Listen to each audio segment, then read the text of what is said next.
Assalamualaikum warahmatullahi wabarakatuh. Perkenalkan, nama saya Kapriani. Saya mahasiswa dari kelas 7E PJKR. Pada video kali ini, saya ingin menjelaskan tentang fungsi dan proses manajemen olahraga.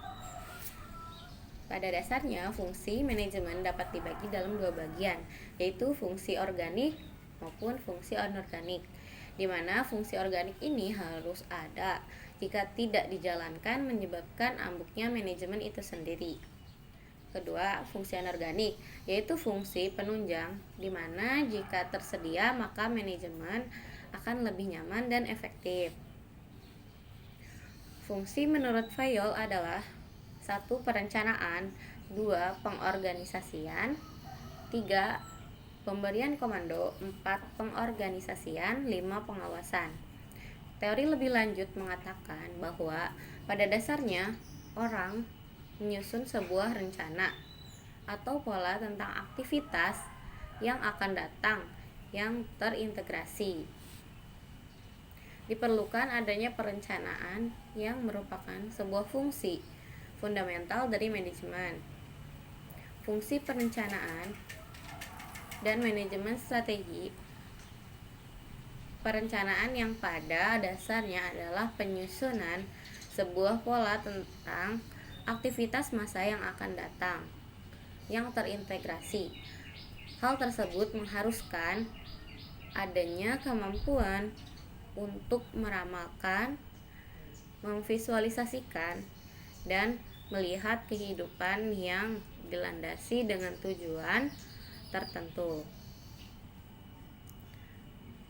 Sondang P. Siagan memberikan definisi perencanaan sebagai keseluruhan proses pemikiran dan penentuan secara matang daripada hal-hal yang dikerjakan di masa yang akan datang dalam rangka pencapaian tujuan yang telah ditentukan.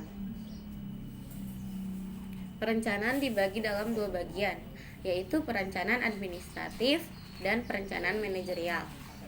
Perencanaan administratif meliputi segala aspek kegiatan yang meliputi seluruh unit organisasi dan merupakan hasil pemikiran dan penentu yang bersifat garis besar.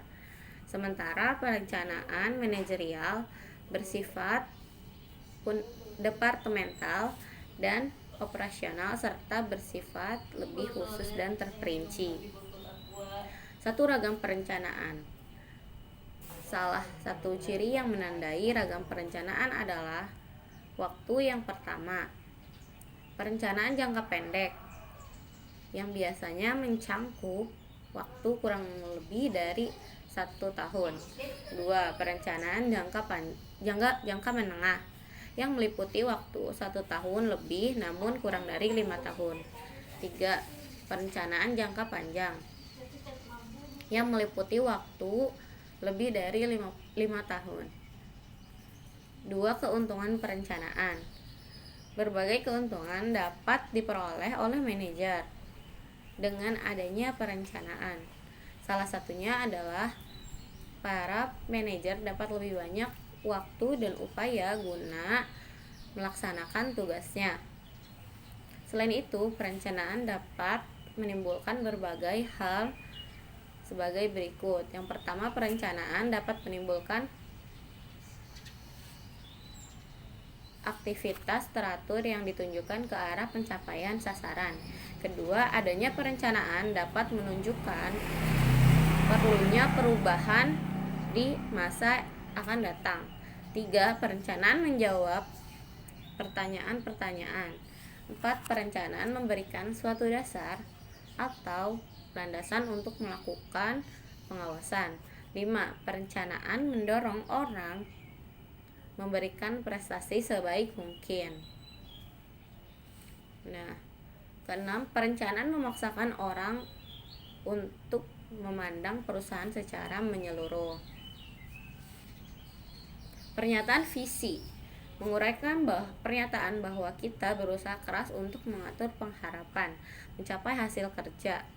Pernyataan misi memberikan pengertian apa yang harus dikerjakan untuk mencapai visi, dan menjawab apa yang harus disediakan dalam hasil pelayanan dan kepercayaan.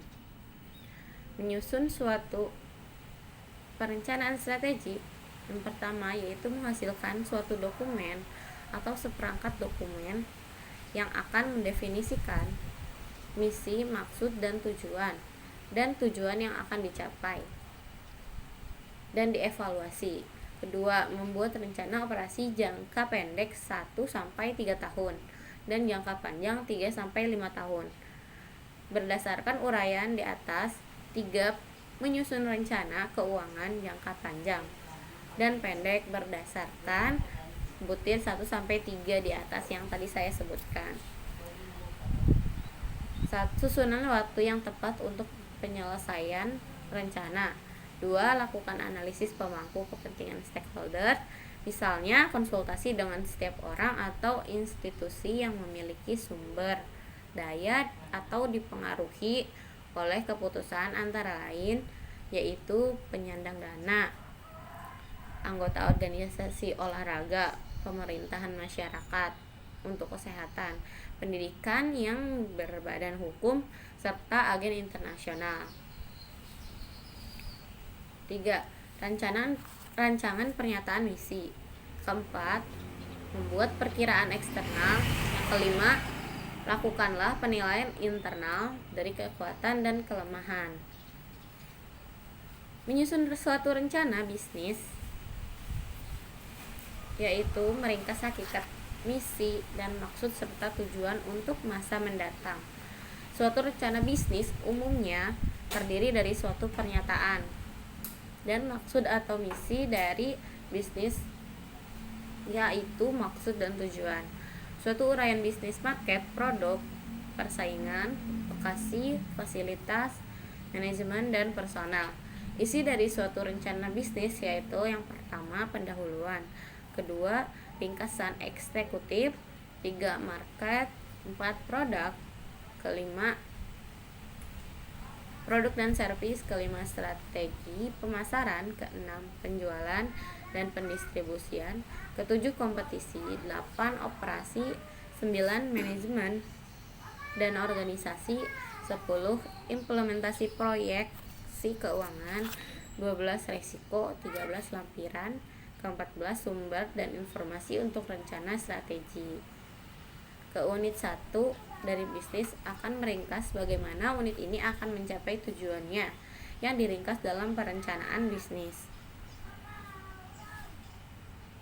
Rencana bisnis adalah peta jalan untuk pengembangan bisnis seperti mendefinisikan visi untuk perusahaan, membuat strategi perusahaan, gambaran bagaimana strategi akan diimplementasikan.